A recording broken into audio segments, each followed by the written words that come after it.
चमारा तारू आँख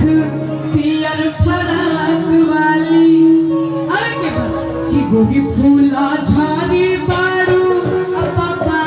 झाड़ी बारू गोरी फूला झाड़ी बारू पापा झाड़ी बारू गलो पासारे तू पियर फराक गलो पासारे तू पियर फराक फूला झाड़ी बारू पापा झाड़ी बारू फूला झाड़ी बारू पापा झाड़ी बारू गलो पासारे तू पियर फराक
हमारे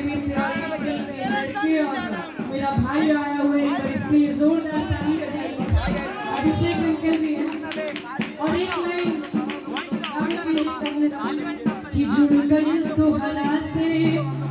जाने कैसन बंधन कि लागेला हट के भी आपन के जैसन कि मतलबी दुनिया में बैसन प्यार कहा और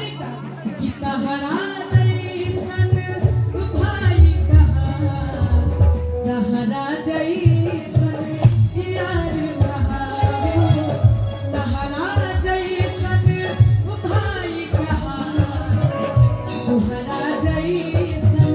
यार कहा जुड़ गई तोहरा से जाने कैसन बंधन लागेला हट के भी आपन के जैसन की मतलब दुनिया में ऐसन प्यार कहा तोहरा जैसन भाई कहा तोहरा जैसन यार कहा तोहरा जैसन यार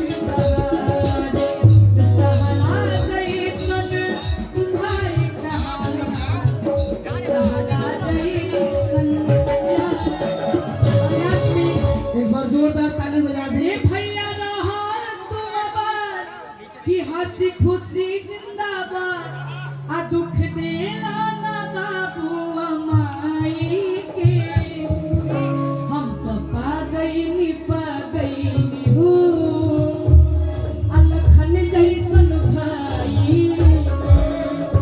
हम तो पा गई हो लखन जैसन भाई ओ बबुआ रहा तू आबाद हंसी खुशी जिंदाबाद दुख